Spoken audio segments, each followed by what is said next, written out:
grabe pa. So, magpakilala mo na ako. Okay lang po ba? Yes! Ay, grabe kayo iba dito. Ako pala si Merlita Bakiran. Laki na tubong Leyte, Bisayang-Bisaya. Sino mga Bisaya dito? Yeah. Ay, ang dami akong kakampi! Bakit? Baluktot yung words ko. Pero okay lang, mayaman naman ako. Millionaire circle naman! So, 37 years old, may 3 anak, na dating magtitinda ng almusal. So, totoo yung sinabi ni Aprayan na dati akong magtitinda ng almusal bago ako na-involved sa M-Global. So, paano ako na-involved sa M-Global? May isang nag-i-invite sa akin na matandang tricycle driver. So, malaking pasalamat ko yon sa upline ko, nag-invite sa akin. Bakit? In-invite niya ako. Ang sabi niya sa akin, akong tutusin, hindi niya ako totaling in-invite. Ang invite niya talaga, yung kapitbahay ko. Ang sabi ko, kuya, bakit hindi ka na nagtatricycle? Alam mo, sabi niya sa akin, hindi ka na kasi nagdinegosyo na ako. Anong negosyo mo, kuya? Pangpagwapa? So, sabi ko, anong negosyo ng matanda na to, pangpagwapa? Sabi ko, kuya, pwede bang ikwento mo sa akin? Sabi ko, sa nag-sponsor sa akin. Sabi niya, kung gusto mo, punta tayo sa office. Ay, sabi ko, kuya, ano ba yan? Pero may puhunan. Sabi niya sa akin, anong puhunan, kuya? 7,980. Sabi ko, wala akong pakialam sa 7,980 na sinabi niya. Tapos nagbilog-bilog siya sa lupa. Alam mo, sabi niya, alam mo yung lupa, yung buhangin na alikabok, kasi nagtitinda nga ako almusal. Alam mo, pag ikaw to, tapos may tao ka dito sa right, may tao ka dito sa left, may kita ka, is 2,500. So, sabi ko, wala akong pera 7,980. Pero, sino bang hindi gustong kumitang 2,500?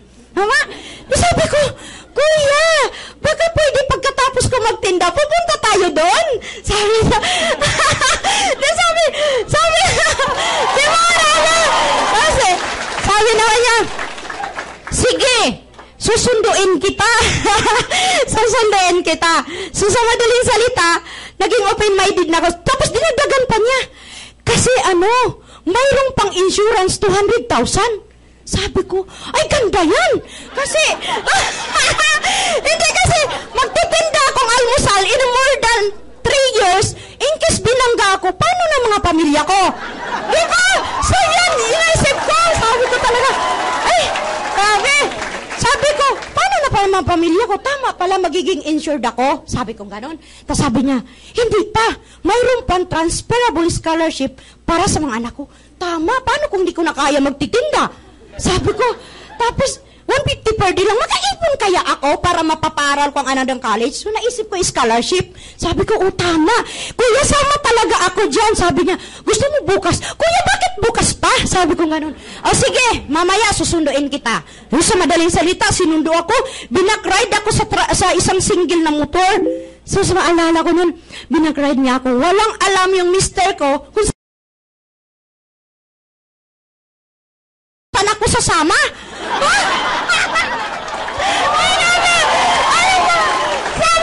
Sabi, sa madaling salita, walang mister ko, kausap ko yung tao na yun, matanda na. So, sabi ko sa mister ko, dumating, isusumundo na.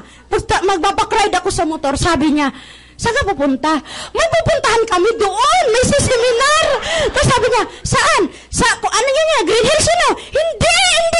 Hindi pa nga ako nakarating, unahan mo na ako. Sabi ko sa asawa ko. Tapos sabi niya, ano yan? Parehas lang. Bakit ano parehas? Wala pa nga akong pinaliwanag.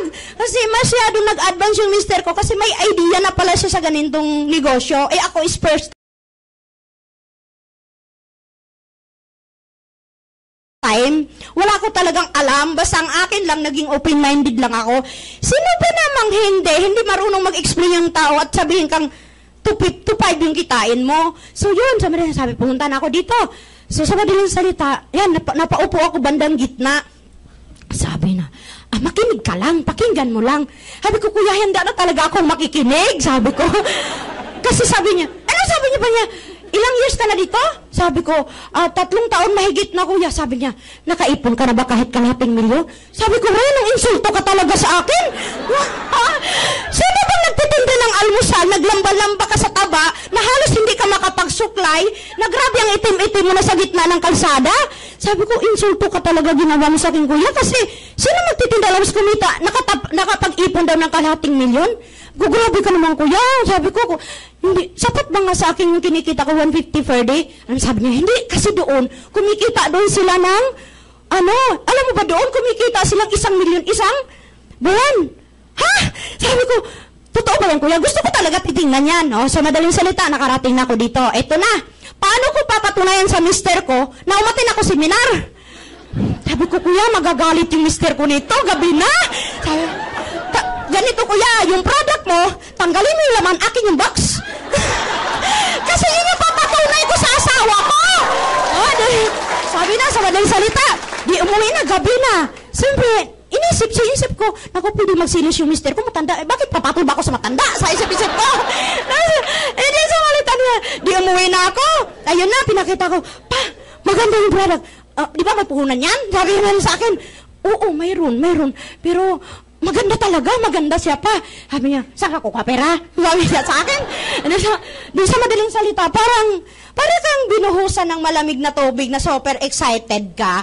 Doon sa madaling sabi ko, grabe naman to, sabi ko. Kaya nga ako isang gunit ko to, sabi ko, kasi gusto natin pagtutulungan. Sabi ko ganun, tapos hindi mo ako suportahan. Sa madaling salita talaga, hindi ako makatulog. Grabe! Ano ba yung bilog-bilog na yan? Sabi ko, yung 1515 talaga. So sa madaling salita kasi ayaw ng mister ko, alam mo, ako yung isang babaeng walang-wala, nag-umpisa sa walang-wala, pero mayroon akong lakas ng loob. Kasi ganito, lumaki kami sa hirap, ano pa ba yung pwedeng magsalita sa akin kahit sino na pwede kang yumaman, kundi yung tao lang na matanda? Diba? Sabi ko, hindi, marami nagpakatotoo doon. Sabi ko, so sa madaling salita, sabi ko, ayaw talaga na mister ko. Sa madaling salita, pagkatapos ko nagluto ako ng madaling araw, 1:00 pa lang gising na ako para magluto. 4:00 nakapag-display na ako sa kalsada. Sabi ko, Lord, pag maaga maubos yung paninda ko, mamaya, mangungutang talaga ako. Sabi ko, alam mo, sabi ko, di, natulog, lumulutang kasi ako dun sa 1515. Alam mo din, salita na, ito na. Sabi ko na doon, sabi ko, Lord, gumising na ako, Lord, kung saan mo ako dadalhin, doon ako makakalapit ng tulong. Di sa manya, tinumbo ko, pag street sa amin, tinumbo ko yung tindahan sa harap namin. Alam mo, sabi ko sa kanya, Kuya, may nagpapautang ka ba? May kilala ka bang nagpapautang ng 5-6? Sabi niya, oo, mayroon, Bombay, 10% lang. Magtinda ka lang ng merienda sa hapunan. Kuya, mamamatay na ako, di ko na kaya. Sabi ko, pero paano kita garanturan kung hindi ka makilala na nagtitinda ka ng merienda sa hapon? Sabi ko, hindi. Sabi sa pwede mo, 10% lang yan, sabi niya sa akin. Kuya, pwede ba? Sabagay, may motor ka, pwedeng igarantor yan. Ako, patay, papagalitan ako sa asawa ko nito. Sabi ko, gano'n. Di, sabi niya, tinanong niya ako, doon ako kasi nagkamali. Kasi, ano bang gagawin mo? Kuya, may negosyo kasi akong gustong buksan. Sabi niya, ano yun? Maganda, kasi food supplement. At maraming tao ngayon sa akin, hindi yan uso, hindi yan maganda. Sabi niya sa akin, naku, patay, mali. Sabi ko, alam mo yung para kang, feeling mo ano? Sabi ko naman, buti may dumating na customer. Sabi ko, ay, mali. Sabi ko, Lord, kung saan mo ako dadalhin, doon ako makahintulong. Punta na naman ako sa isang tindahan. Pagdating doon, ate, magtanong ako, mayroon ka bang kakilalang nagpapautang ng 5-6? Sabi niya, bakit? Kasi yung sing-sing ng mister ko, ang tagal ng nakasanla, puro tubo lang. Sabi ko gano'n, baka pwede na lang ako sa'yo mangutang, tapos araw-araw ko na lang hulugan. Sabi niya, ganun ba? Magkano naman? Ano kasi yun 8,000. Mayroong pang tubo, 9,000 na lang. Pwede ba 9,000? Sabi niya, alam mo yung ganun. Sabi niya, ganun ba? So, pwede ba? Paano ba yan? Pwede ba siyang 1 month? Oo, pag 1 month, malaki-laki. Pero 10% lang, sabi niya sa akin. Sabi ko, paano kung mag-renew? Hindi pa ako na renew na daw ako. Sabi niya, pwede. So, pwede pa bang gawin nating 60 days? Sabi ko ganun. Pwede. Sige, ako na dyan. Sabi ba niya sa akin, bakit hindi mo saradahong 10? Ay, grabe, para talaga ako lumuto. Sabi ko, grabe, Lord, dahil sagot mo na talaga ito. Sabi ko talaga, alam mo yung feeling na wala akong pakialam kung kahit sino magdi-discourage kasi sinagot na ni Lord yung panalangin ko. Doon time na lang, sabi ko sa mister ko, buti pa ibang tao may tiwala sa akin. bukas may pera na ako. Sabi niya, pag hindi mo ako suportahan, walang problema sa akin, pero nangutang ako, hindi ibig sabihin magpatulong ako sa magbayad. Kasi mayroon akong produkto na pwede kong ibenta. Sabi ko gano'n sa amin. Alam mo, sagot ng mister ko, Ama, pag ibigay yung pera mo bukas, huwag ka mag-bis ng maganda, ha? Ha? Sabi ko, bakit? May dadala kang pera, eh. So parang, pag hindi ka pala sanay na humawak ng malaking pera, parang iniisip ng kapwa nating kasama na, mamaya, mahablot yung pera, or mga anon, mag-isip. So sabi ko, office yun, office aircon yun, hindi pwede. Sabi ko, ganon. Alam naman para akong namalingki. Sabi ko pa naman ganon. Sabi niya, sige, sinong kasama mo? Di siyempre, yung nag-invite sa akin, kasi siya yung tutulong doon. Sige, sabi niya, ito na. Tapos ganun din tanghali pa lang, pumunta na ako doon kanila Aprayan, kasi sila kasama ko doon, papunta na dito. Just, ito na. Pag uwi na, pa, di ba may high blood ka? Ito, di ba may eczema ka? Iyan, ito, inumin mo. Sabi ko, alam mo, sabi rin salita, sabi ko sa mister ko, kung hindi mo ako susuportahan, wag ka na lang magsilita, malaking suporta na sa akin. Malaking suporta na. Wag mo lang akong kontrahin, pero alam nyo, ngayon, buang na buang ang mister ko sa Imglobal. Grabe. Diba? So, siya yung karamay ko sa tagumpay ko sa Imglobal. So, although,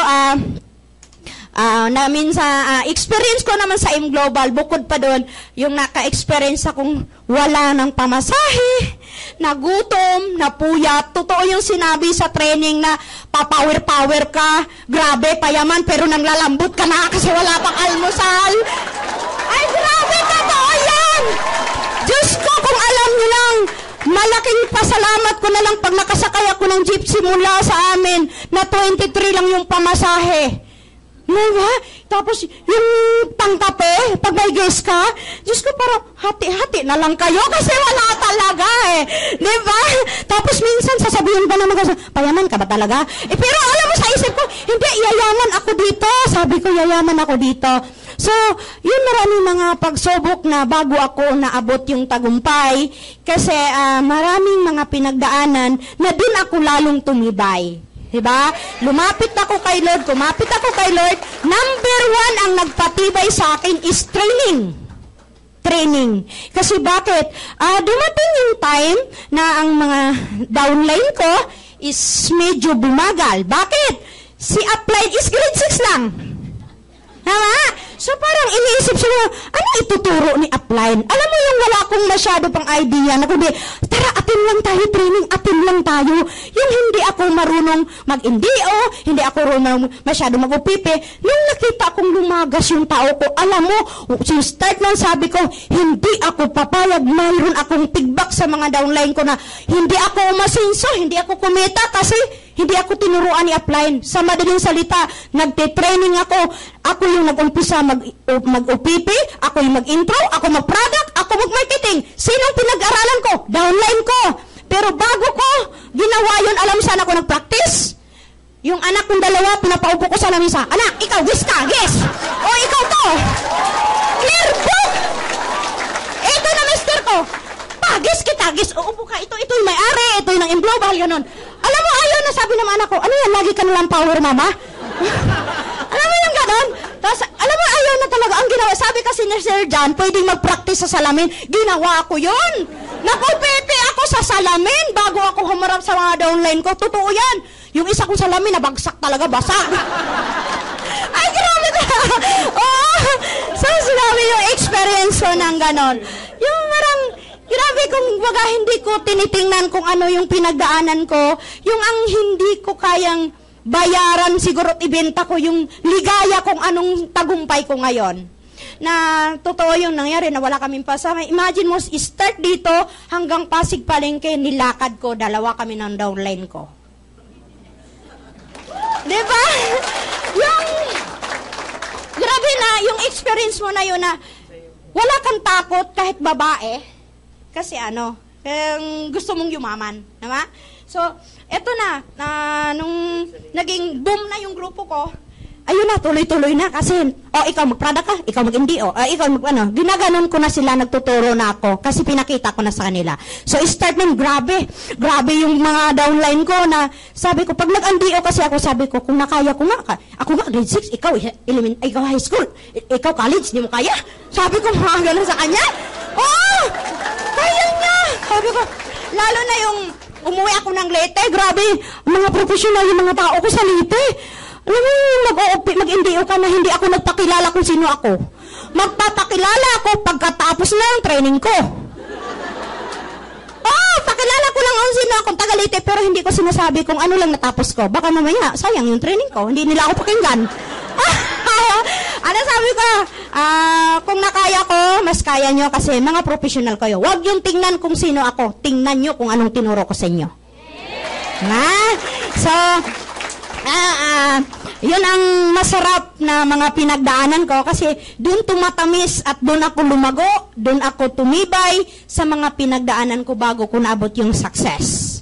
So, tip ko lang sa inyo, wag lang talagang tumigil kahit anong mangyari. Laliman nyo ang dahilan nyo. Kasi pag tumigil ka, na napuyat ka lang, nagutom ka, at yung duda mo, lalong papabayaan mo, walang magyayari sa inyo. Number 1 dito, hindi kalaban mong kapitbahay, kamag-anak, kakilala, asawa, anak. Ang mahirap dito, hindi nagsukses, kinalaban ang sarili. Diba? So, yun ang akin talaga kung bakit ako umabot sa gantong tagumpay. So, yun yung number 1 na tip ko. Lalo sa mga gusto namang umasinso na mas mabilis, the best kung naka-multiple heads. Kasi ganito lang. Kung ako dati, in-explainan ako ng 7 heads, siguro mas mabilis akong umasinso. Bakit? Alam ko na multiply. So, dahil talagang sino pa naman mag-i-explain sa akin ng 7 heads, wala na yung So, yun lang yung na-share ko sa inyo. So, good morning, Enmerlita Baqueran.